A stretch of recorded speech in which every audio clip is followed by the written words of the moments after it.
오늘 우리에게 주시는 하나님의 말씀 사도행전 11장 1절에서 18절까지의 말씀입니다. 사도행전 11장 1절에서 18절까지 우리 좀 길지만 천천히 한 목소리로 함께 봉독하겠습니다.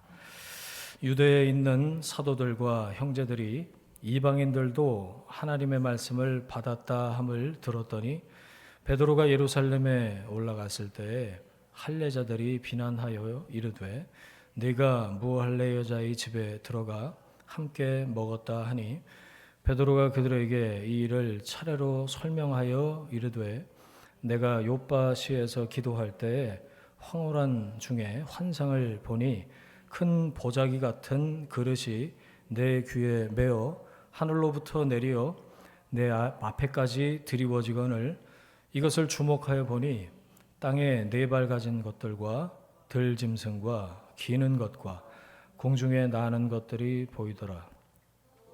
소리 있어 내게 이르되 베드로야 일어나 잡아먹으라 하거늘 내가 이르되 주님 그럴 수 없나이다. 속되거나 깨끗하지 아니한 것은 결코 내 입에 들어간 일이 없나이다 하니 또 하늘로부터 두 번째 소리 있어 내게 이르되 하나님이 깨끗하게 하신 것을 내가 속되다고 하지 말라 하더라. 이런 일이 3번 있은 후에 모든 것이 다시 하늘로 끌려 올라가더라. 마침 3사람이 내가 유숙한 집 앞에 서 있으니 가이사랴에서 내게로 보낸 사람이라. 성령이 내게 명하사 아무 의심 말고 함께 가라 하심에 이 6 형제도 나와 함께 가서 그 사람의 집에 들어가니 그가 우리에게 말하기를 천사가 내 집에 서서 말하되 네가 사람을 요빠에 보내어 베드로라 하는 시몬을 청하라. 그가 너와 내 온 집이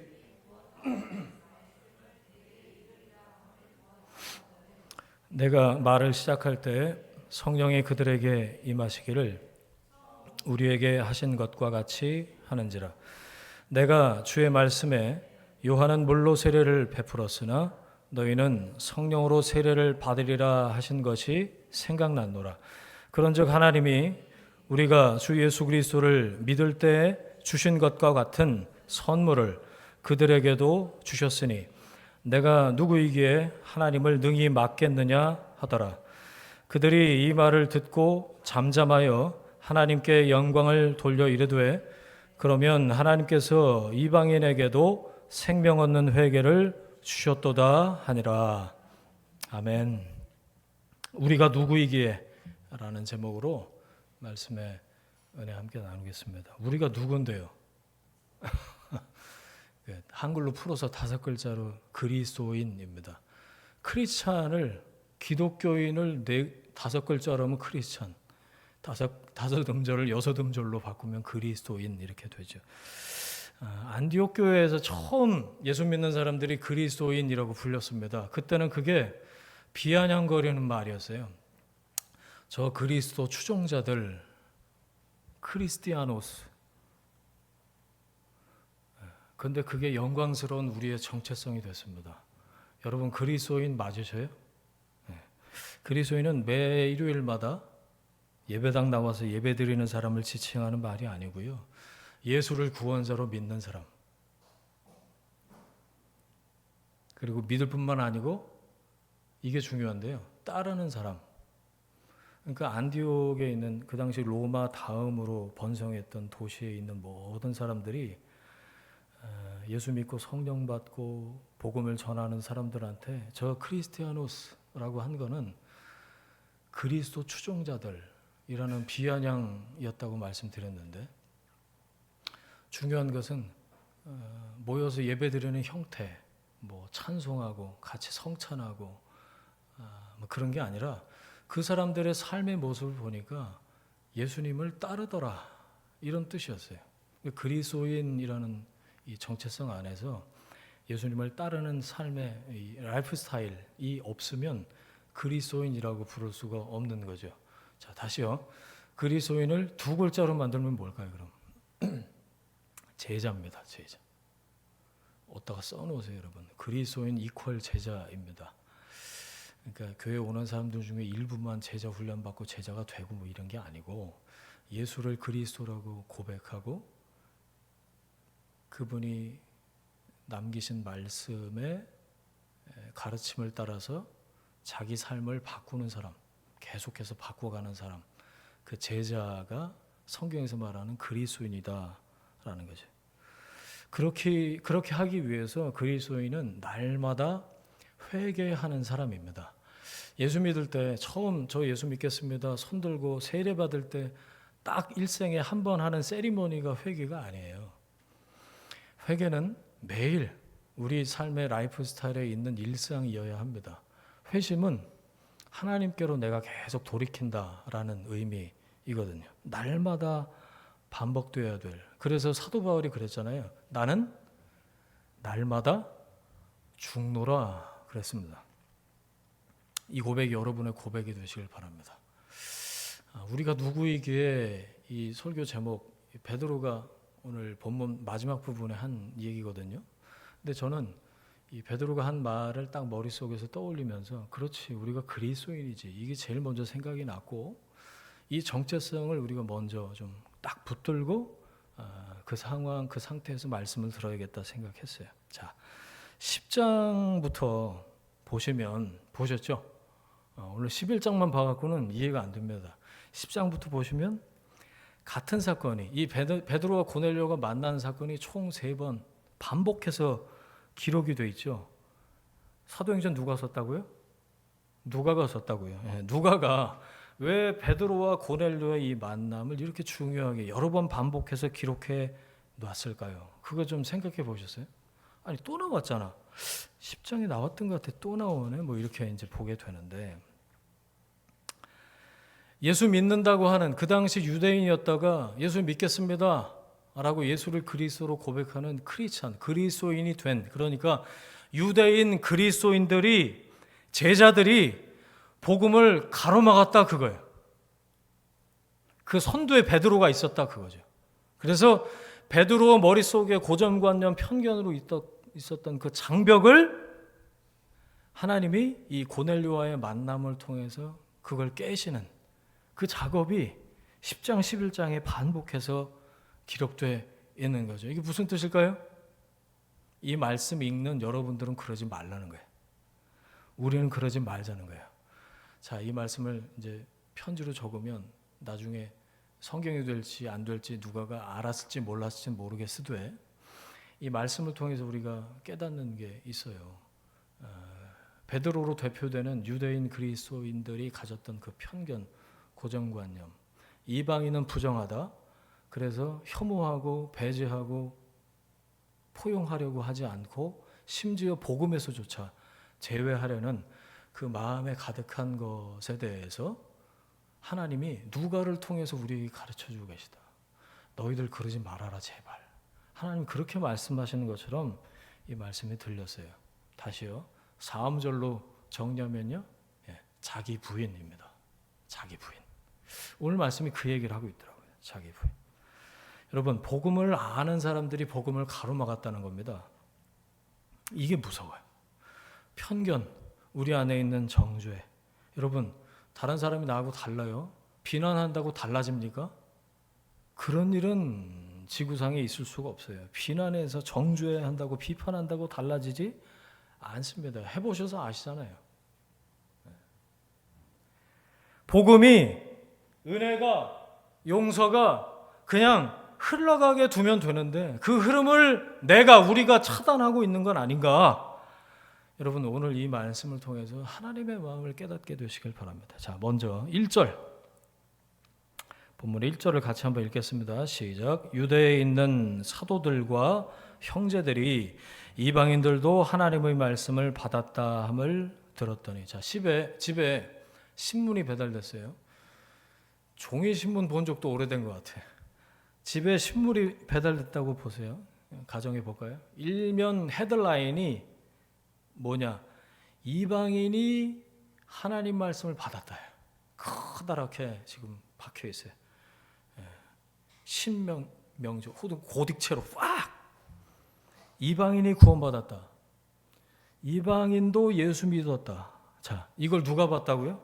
유대에 있는 사도들과 형제들이. 이 사람들의 반응을 보세요. 2절입니다. 시작. 베드로가 예루살렘에 올라갔을 때 할례자들이 비난하여. 베드로하고 고넬료하고 만난 것 때문에 이 유대에 있는 그리스도인들이, 사도들이, 형제들이, 제자들이 열받아 갖고 베드로를 닦아 세우는 겁니다.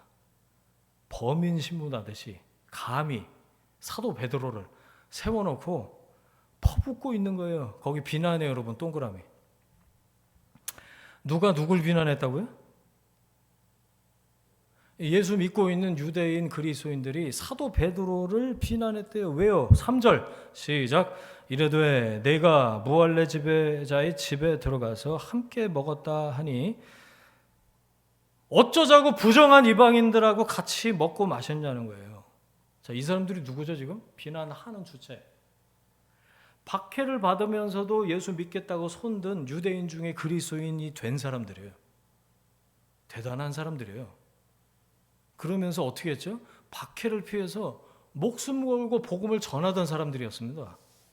그 사람들이요. 자, 신문을 받아들어서 이방인들까지 복음을 들었다, 받아들였다. 그러면 저 같으면 그 신문 들고 뛰어나갈 것 같아. 호해요, 호해요. 그리고 펄펄 뛰고 좋아해야 될 거 아닙니까? 다시요. 이 사람들이 누구였다고요? 유대인이면서 그리스도인이 된 사람들. 그러니까 어렵게 목숨 걸고 예수 믿은 사람들이에요. 그러면서 박해를 피해서 목숨을 걸고 전도하던 사람들이에요. 그런데 소식을 들었는데 이방인들도 복음을 받아들였다. 그 소식을 듣고 어떻게 했다고요? 그 이방인하고 같이 밥 먹은 베드로를 데려다가 세워놓고 비난하고 있어요. 이게 제정신이라고. 이상하지 않으세요? 말이 안 되는 거예요. 뭐가 문제일까요? 1절에 답이 나와요. 자, 찾아볼까요? 힌트 드릴게요. 한 음절입니다. 혹시 찾으셨어요? 이 사람들이 왜 그럴까? 한 음절. 자, 먼저 손 들고 대답해 보세요. 찾으신 분.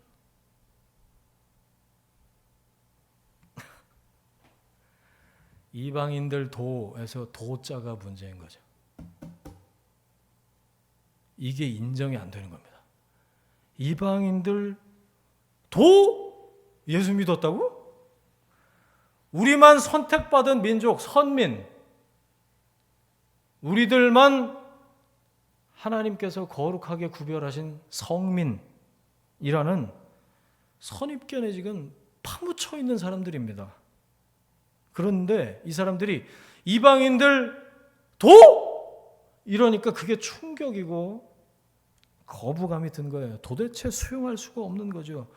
우리가 누군데, 야, 니네들 같은 것들이 우리와 같은 레벨이 된다고 생각을 한 거예요. 예수 믿어도 뭘 넘지 못하고 있죠? 예, 편견을 넘지 못하고 있는 겁니다. 그 장벽에 가로막혀서 세상에, 여러분, 이게 말도 안 되는 일이지만 이럴 수 있다는 얘기입니다. 예수 믿어도 이방인들도 예수를 믿었다고 그것 때문에 사도 베드로를 비난하고 있는 거예요. 여러분, 예수님께서 삭개오의 집에 가서 함께 먹고 마실 때 바리새인들이 막 눈을 부라려가면서 했던 말 기억나세요? 한번 찾아봐야 돼요. 마가복음 한번 찾아보세요. 마가복음 2장 16절이에요.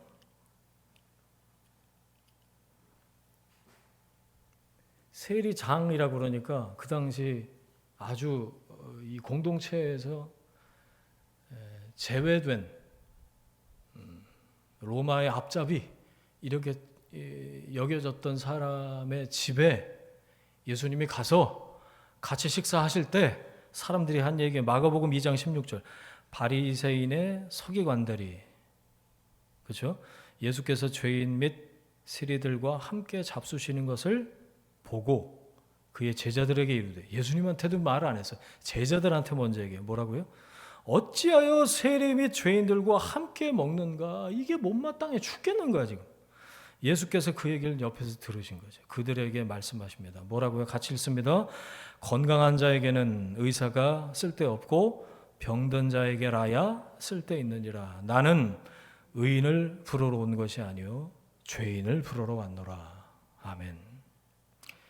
자기가 나 건강한데, 아무 문제 없는데, 나는 죄인이 아니야 라고 생각하는 사람한테 예수님은 필요 없다는 거예요. 손가락질 받았던 그 죄인이나 세리나 손가락질 했던 바리새인이나 서기관들까지 모든 사람은 하나님이 보실 때 치유가 필요한 죄인입니다. 하나님 앞에 한 명도 의인은 없어요. 모두 복음을 듣고 하나님께로 돌이켜야 할 피조물이다. 난 그들을 위해 왔다. 예수님께서 그렇게 말씀하신 거죠. 한 군데 더 찾아볼까요? 누가복음 15장. 여러분이 잘 아는 장입니다. 누가복음 15장 1절 제가 읽을게요. 모든 세리와 죄인들이 말씀을 들으러 가까이 나아오니 바리새인과 서기관들이 수군거려 이르되 이 사람이 죄인을 영접하고 음식을 같이 먹는다 하더라. 똑같아. 예수님이 그 당시 사회의 소수자, 사회적 약자, 손가락질 받는 사람들하고 함께 식사하고 계신 곳에, 그 장소에 할 줄 아는 건 손가락질밖에 없던 그 사람들이 찾아와서는 어떻게 한다고요? 수군거리고 있어요. 대놓고 얘기도 못하고 옆에서 수군거리고 있는 거예요. 예수님이 부정한 죄인들하고 같이 밥 먹는다. 오늘 본문 3절에 등장하는 이 사람들의 선조들, 선배들입니다. 하나도 바뀐 게 없어요. 예수님이 수군거리는 그들 향해서 어떻게 하시죠? 15장, 누가복음 보고 있어요. 15장 3절.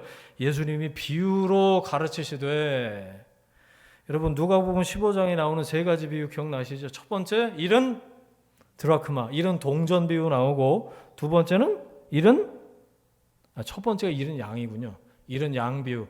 99마리 두고 한 마리 잃은 양 찾으러 가잖아요, 목자가. 그 비유가 첫 번째 나오고, 두 번째는 일은 드라크마.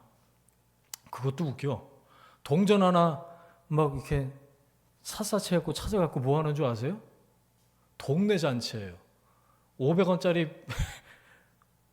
이렇게 장롱 밑에 들어간 거를 자로 이렇게 하고 꺼내갖고 동네 잔치를 해. 말도 안 되는 거죠. 그렇죠? 예. 누가복음 15장의 마지막 비유?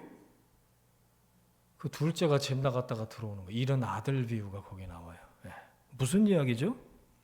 예수님이 죄인들과 함께 너희들 밥 먹으면 안 돼. 너희들도 마찬가지고 예수님도 그러면 안 돼. 이렇게 얘기하는 서기관 바리새인들, 예수님 비난하는 사람들에게 비유로 말씀하여 이르시되, 그러면서 이 세 가지 비유를 얘기하신 거예요. 뭐냐? 잃어버린 영혼에 초점이 있다는 겁니다. 뭐가 본질이라고요? 부정하고 부정하지 않고 그게 상관없어. 다 하나님 앞에서 누구라고요? 죄인이라고요.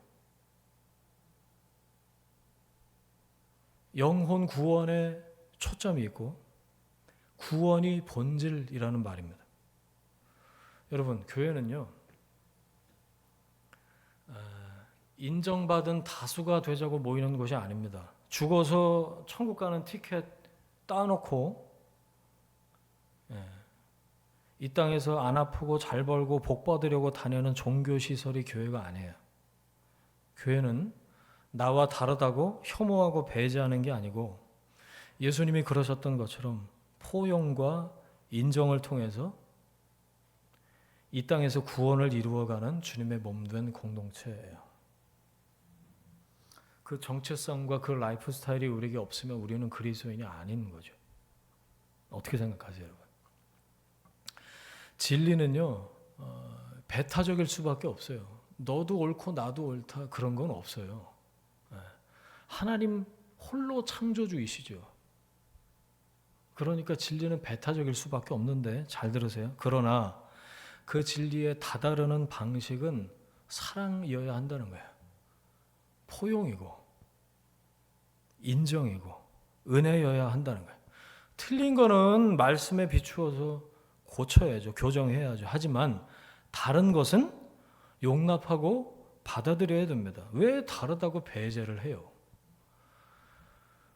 한국 교회가 지금 교회들이 그것부터 하니까 젊은 사람들만의 문제는 아니겠으되, 저는 등 돌리는 이유가 여기에 굉장히 많이 있다라고 생각해요. 다르다고 정죄하고 혐오하면요, 같이 못 있는 겁니다. 다를 뿐인데 마음으로 받아들이지 못하면 우리가 누구를 주님 앞으로 돌이킬 수 있겠냐고요. 그렇죠? 제발 여러분 마음에서 다름을 인정하고 받아들이십시오. 왜? 하나님이 나를 먼저 그렇게 하셨어요. 나를 용납하시고 인정하시고 받아들이시고 나 같은 사람도 포용하고 은혜를 베푸셨다는 거 아니에요. 그렇죠? 그리고 그럼 뭐 할까요? 기도하시는 거예요. 기도. 영혼은요. 그 영혼을 만드신 하나님이 책임지십니다. 여러분 그 믿으십니까?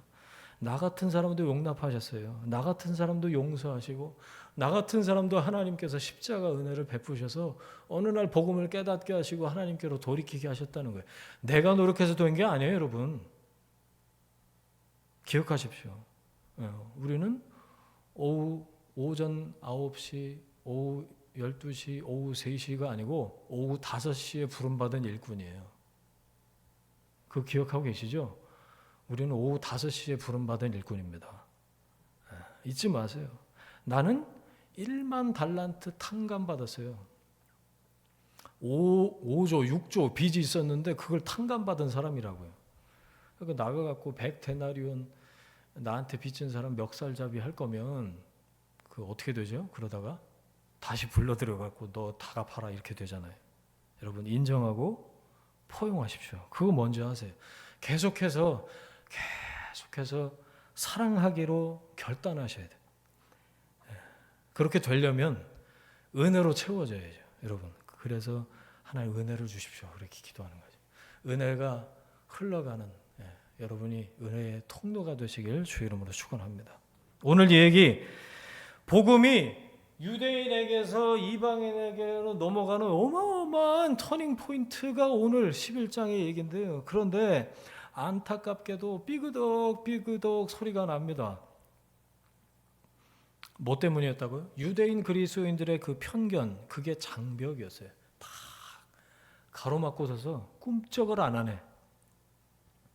11장 이전에는 이 베드로와 고넬료 만남 사건 이전에는 스데반이 제일 먼저 그 경계를 넘나들었고 그 다음에 바통 터치를 누가 했죠? 빌립 집사가 그 바통을 이어받아서 사마리아인과 또 에디오피아인에게 복음을 전하는 내용이 나오잖아요. 개인이 그 경계를 넘나드는 일이 그 앞에 있었다면 이 10장 11장의 얘기는 개인이 경계를 넘는 것에서 그치는 게 아니고 하나님이 야 안 되겠다 야 그 벽을 좀 허물어야겠다. 하나님이 그 장벽을 무너뜨리셔서 벽이 무너지니까 뭐가 돼요? 다리가 돼요. 벽을 무너뜨려서 브릿지를 만드시고 길을 만드시는 그 과정을 기록하고 있더라고요. 자, 2절 보세요. 저는 너무 궁금하던데 태린 주사님 어디 계셔? 여쭤보려고 그랬는데 제가 역으로 할례자들이 누굴까요? 이렇게 물어보려고 그랬는데 안 계시네. 베드로를 누가 비난했다고요? 여기 보니까 2절에 보니까 할례자들, 이 별명인데요. 아까 말씀드린 예루살렘에서 유대인이었는데 예수를 믿게 된 그리스도인이 된 사람들, 예수 믿고 돌아온 수많은 유대인들이 거의 다 난지 8일 만에 할례 받은 사람들이었어요. 그 사람들을 할례자들이라고 별명을 붙여서 부른 거죠. 그 교회 안에 여러분 교회 안에 파가 있었다는 거예요. 할례파. 자, 초대교회 무슨 파 있었죠? 먼저 쪽파, 대파, 양파 말고 죄송해요. 히브리파, 헬라파 있었는데 그 경계가 무너졌잖아요. 그렇죠? 그런데 다시 여전히 그 파를 형성하고 있었던 스스로 우리는 할례 받았어 이렇게 생각하던 할례파 그룹이 왜 생겼을까? 6장 7절 기억나세요? 하나님의 말씀이 점점 왕성하여 예루살렘에 있는 제자의 수가 더 심히 많아지고 허다한 제사장의 무리도 이 도에 복종하니라. 소수파 헬라파 유대인들이 교회 전면에 등장하면서 놀라운 일이 생기기 시작했는데 허다한 제사장의 무리, 복음을 반대하던 사람들이 그 도에 복종했다. 그 얘기 드렸잖아요. 유대교 성직자들이 게다가 바리새인들, 그 사람들이 골수분자예요. 그 사람들이 할례파의 선두에 있는 사람들입니다. 그 사람들이 할례파의 중심이 된 사람들이에요. 다시요. 허다한 제사장의 무리도 이 도에 복종하니라. 들어온 건 괜찮아. 이제 교회 공동체 안에 포함돼서 열심히 예수 믿겠습니다. 전도하겠습니다. 그리고 들어왔어요. 근데 이 사람들의 이 뿌리 깊은 선입견, 편견, 이거는 고쳐지지 않았다는 거예요. 앵간해서는 안 고쳐진다. 골수분자, 뼈에 사무치게 눈 뜨면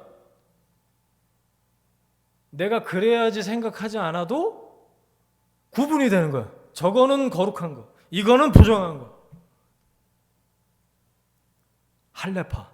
나는 할례 받았고 저것들은 할례 못 받은 지옥의 불쏘시개 같은 것들 표현하지 않아도 머릿속에 다 그게 박혀 있는 사람들을 할례파라고 하는 거죠. 얘기 하나 할게요. 설교 짧게 하려고 그랬는데 태린 집사님 안 계시니까 원래대로. 예전에 그 얘기 들어보셨어요, 여러분? 잘 나가던 무당이요. 잘 나가던 무당 예수 믿게 됐는데 새벽 기도를 너무 열심히 나오는 거지.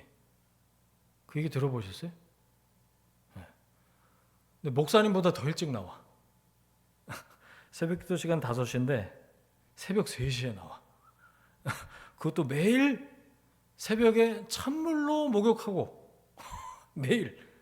그러니까 자기가 하던 대로 하는 거예요, 지금 이 사람은. 샤머니즘, 무속신앙에서 치성을 들이시듯이 그야말로 새벽부터 재단을 쌓는 거죠. 하던 대로 하는 거예요. 뭐가 바뀐 거죠? 대상만 바뀐 거지 하던 대로 하는 겁니다. 그런데 기도가 그런 건가요? 모르니까 그러는 거죠. 모르니까. 이게 잘 안 바뀐다는 거예요, 여러분. 제가 박사과정 했던 그 연대 종교철학 교수님 중에 정재현 교수님이라고 책을 쓰셨는데 한국 기독교 안에 내재된 여러 가지 요소들을 분석을 해봤는데 50%가 무속신앙이라는 겁니다. 그 정도 될까를 생각을 해봤는데 그 정도 되는 것 같아요. 그리고 30%가 유교에서 온 전통이 뿌리 깊게 깔려 있다는 그 50%, 30% 빼면 뭐가 남아요? 잘 안 바뀐다는 거예요. 여러분, 말씀으로 본질에서부터 변화되고 이 잘못된 뿌리, 습관을 완전히 버리기까지는 상당한 시간이 걸린다는 거예요. 예수 믿어도, 교회 다녀도, 모태신앙도 그동안 보고 듣고 배우고 이게 옳다라고 생각하는 것들이 자기도 모르게 불쑥불쑥 튀어나오는 거죠. 그런데 어느 날 말씀 한번 듣고 내가 잘못 알고 있었구나. 이렇게 말씀에 비추어서 교정하는 게 말처럼 쉬울까요? 아니요. 절대 그렇지 않습니다. 사람은 관성대로 바뀌지 않은 게 편했어. 그 관성대로 사는 게 편해요. 그래서 변화를 두려워하고 변화를 원치 않게 되는 거죠. 여러분, 말씀 앞에서 그래서 우리가 자기를 부인해야 된다는 겁니다. 지난주 외웠던 말씀 기억나시죠? 벌써 까먹으시면 안 돼. 거기다 적으세요. 그래서 나는 날마다 죽노라. 갈라디아 2장 20절. 그러면 우리가 반복해서 이렇게 일주일에 한번 예배드리고 말씀 듣고 이건 왜 하는 걸까요? 이게 잘 안 바뀌니까 내 힘으로 안 되니까 은혜의 힘을 빌어서 거룩한 변화를 계속해서 시도하는 겁니다. 예배는 복 받기 위해서 참석하는 세리머니가 아니고요. 예배 드릴 때마다 내 인생에 내가 주인이 아니구나. 이걸 깨닫는 거죠.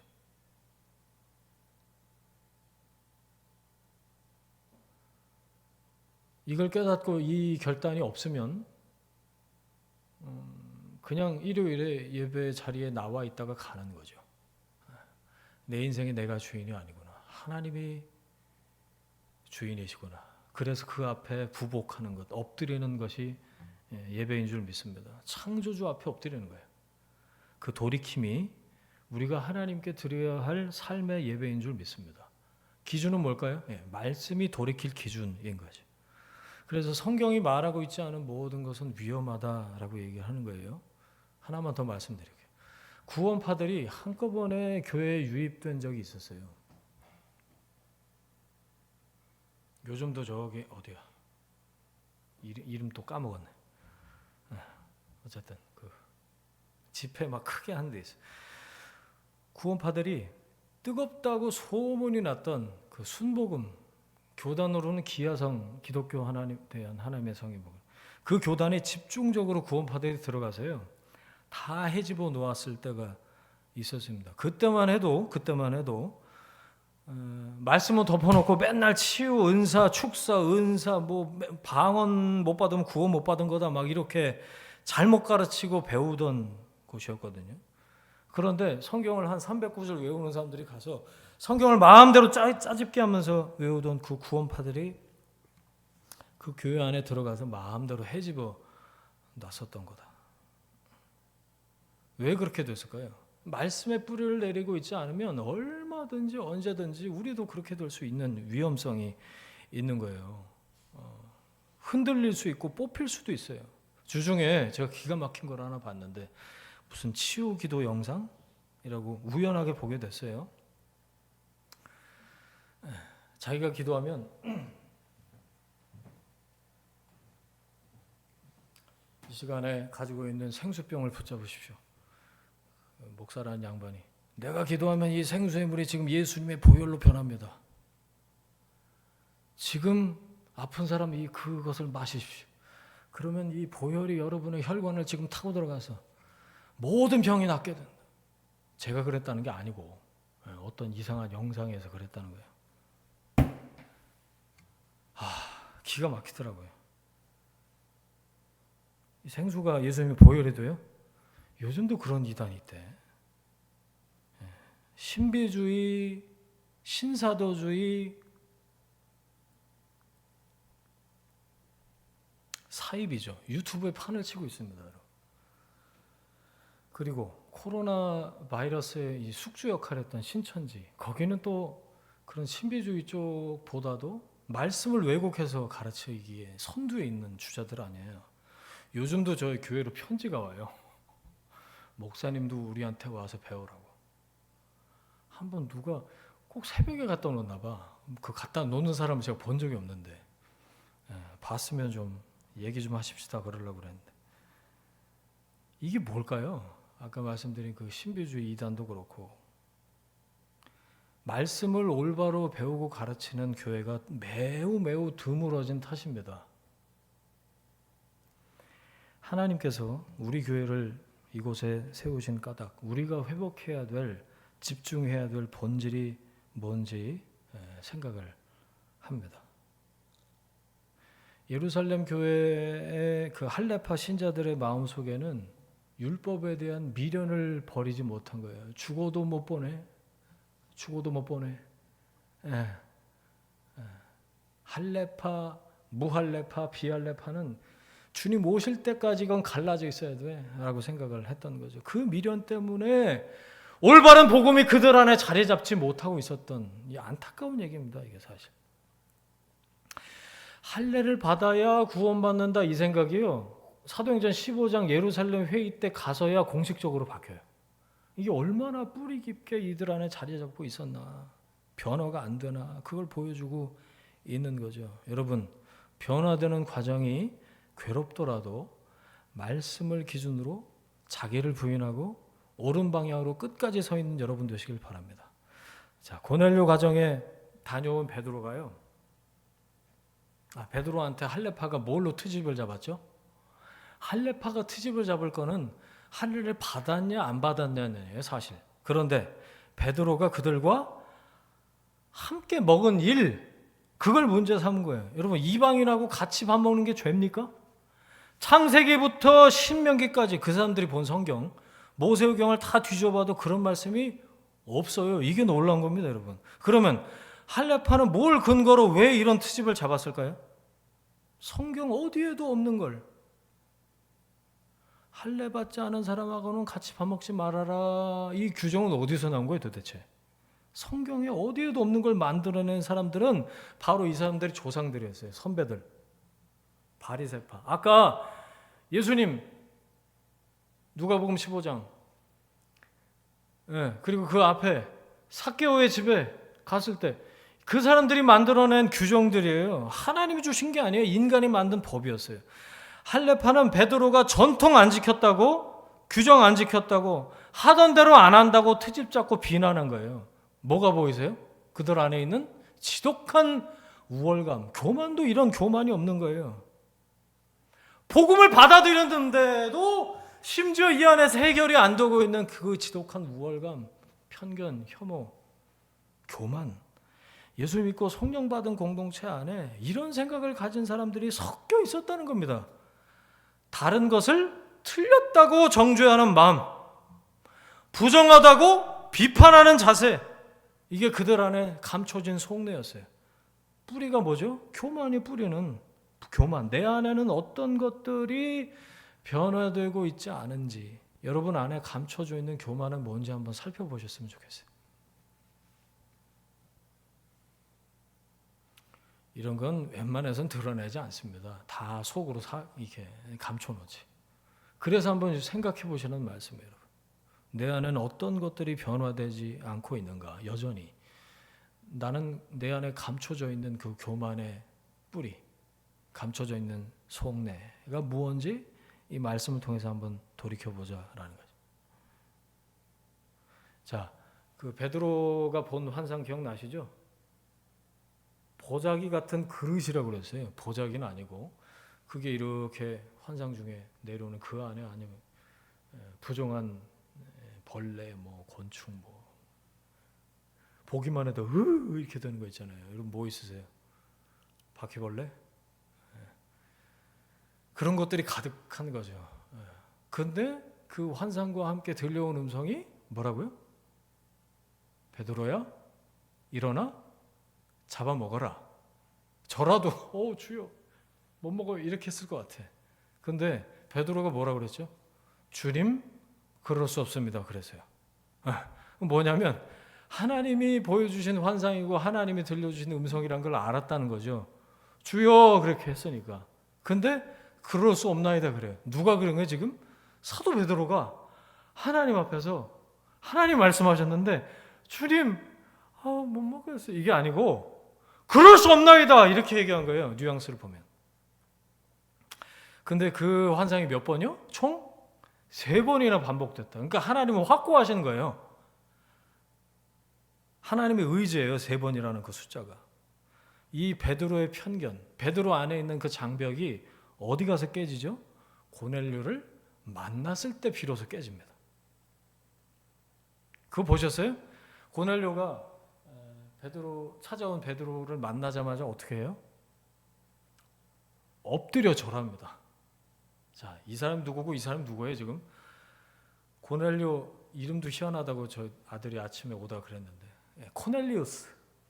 로마 군대의 백부장이면 꽤 높은 자리입니다. 이 사람이 피지배국의 일개 유대인한테 엎드려서 절을 한 거예요. 이해가 되세요 이게? 이게 비상식적이고 말이 안 되는 일이에요. 뭐죠? 하나님을 경외하는 사람, 사람 앞에 겸손한 사람이었다라는 거죠. 고넬료도 그렇고 베드로도 그렇고. 거기 보면 베드로가 반말한 것처럼 나오는데 일어나라 나도 사람이다. 이게 번역을 이렇게 해놔서 그렇지 이렇게 고자세로 고넬료한테 일어나라 뭐 이렇게 말한 게 아니에요. 그렇게 오해하시면 안 돼요. 일어나십시오. 저도 사람입니다. 이렇게 얘기한 거예요. 하나님을 경외하고 사람 앞에 겸손한 두 사람이 만난 겁니다. 그래서 깨닫게 돼요. 10장 34절 제가 읽을게요.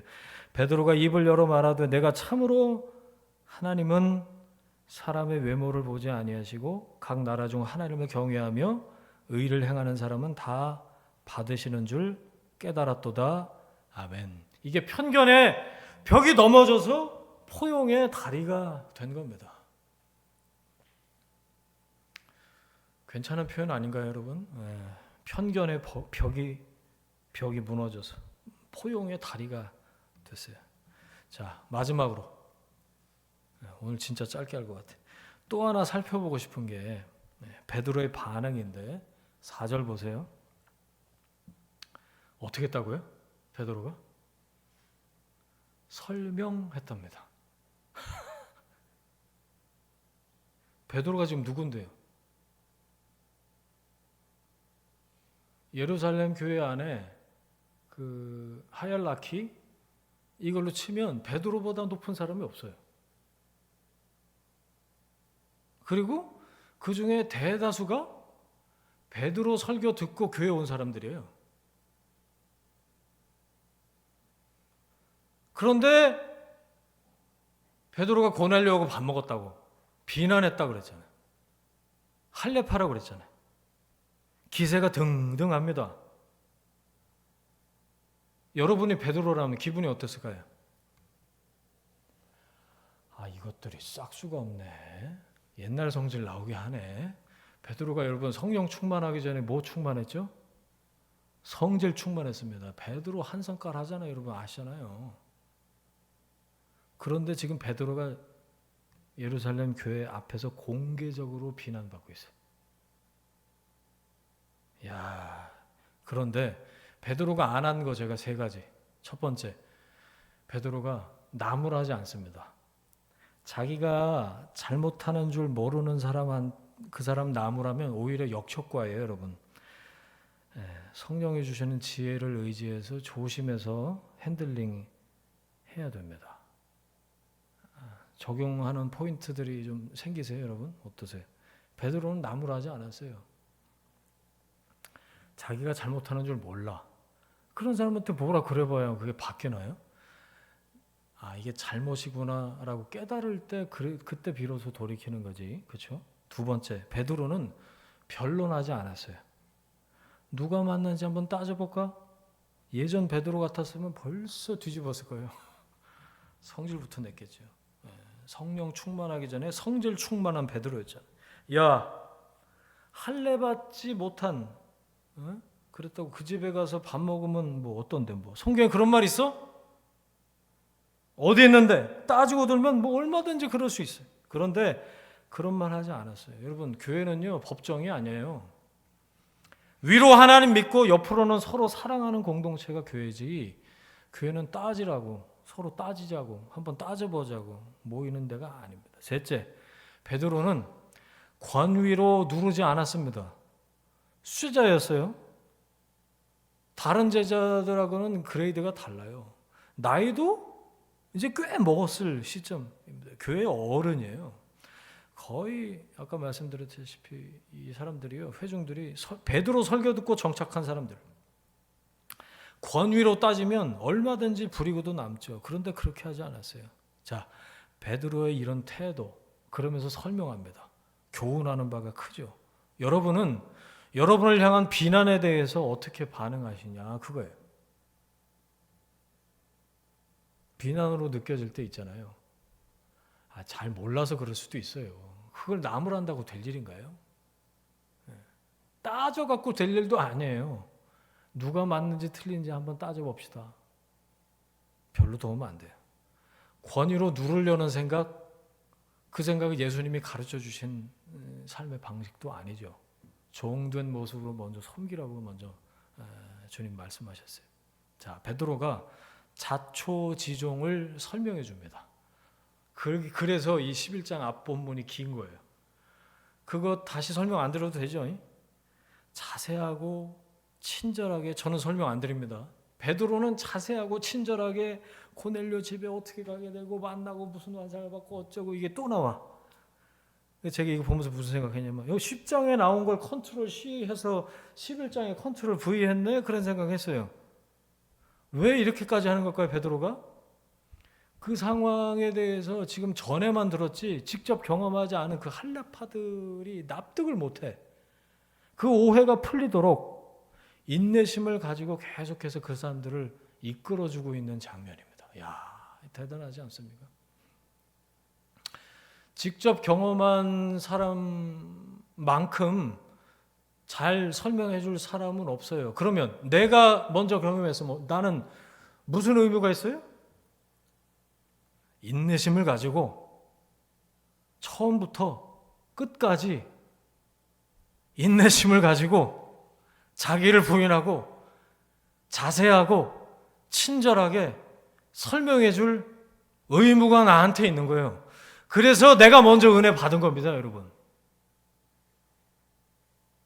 근데 뭐가 가로막고 있어요? 편견이 나를 가로막고 있지. 그러니까 그 벽이 먼저 무너져야 돼. 여러분, 다른 사람하고 불편한 감정이나 오해가 생겼다든지 할 때 따지지 않으셨으면 좋겠어요. 그러면 복음을 가로막는 겁니다, 오히려. 따져갖고 될 일이 아니에요. 그러면 어떡하냐? What do Jesus do? 이거를 여러분 마치 뭐 문제 나오면 수학 공식에 이걸 대입하듯이 What do Jesus do? 예수님이라면 어떻게 하셨을까? WWJD를 막 갖다가 밀어 넣는 거예요, 여러분. 뭐 케이스에 예수님이라면 어떻게 하셨을까? 예수님이라면 이 상황에 어떻게 하셨을까? 예수님이라면 어떻게 말씀하셨을까? 예수님이라면 어떻게 반응하셨을까? 예수님이라면 어떻게 참으셨을까? 예수님이라면 이거를 생각하지 말고 대입을 하세요. 그냥 외워서 암기해서 대입하듯이. 여러분, 사랑하는 마음이 없으면요 충고하고 싶어도 참아야 됩니다. 우리는 설명하지 않고 충고하고 싶어야 돼요. 왜? 내가 맞다고만 생각을 하니까. 그리고 공동체에 덕이 안 될 것 같다. 그러면 스탑하셔야 돼. 그걸 배워야지. 그리고 기도하는 거예요. 하나님이 바꾸십니다. 이 벽을 누가 무너뜨리시는데? 하나님이 무너뜨리셔. 하나님만 무너뜨리실 수 있어요. 여러분, 그 사람 하나님이 참아주고 계세요. 하나님이 날 참으셨듯이 내가 돌이키려고 해서 되는 일이 아니에요. 해보셔서 아시잖아요. 그 얘기 성경에 나온 얘기인데 마치 성경에 나온 얘기 같아요. 나그네의 외투를 벗긴 건 뭐죠? 불어오는 세찬 바람이 아니고 내리쬐는 햇빛이었습니다. 성경에도 햇볕 정책 나오는 것 같아요. 여러분, 은혜의 해가 계속해서 너를 비추도록, 나를 비추도록, 은혜의 해가 계속 우리 위에 빛나도록 여러분 그거 위해서 기도하셔야 돼. 그러다가 두 가지가 준비되면 돼요. 사랑이 스탠바이가 되고 말씀이 준비가 되면 그때 자세하고 친절하게 설명해 주는 거예요. 그게 전도예요. 다른 건 아예 하질 마세요.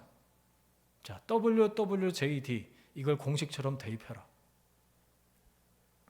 누가 생각나세요? 저는 바나바 생각나요. 바나바. 앞에서 보셨죠? 여러분, 바나바가 없었으면요 바울과 예루살렘 교회 사도들하고 이렇게 브릿지 되는 그 역할이 없었으면 한참 더 걸렸을 거예요. 거기 이제 13년이라는 아라비아 광야에서 3년 포함해서 13년이라는 세월이 걸렸는데 모르죠. 한 30년 걸렸을지.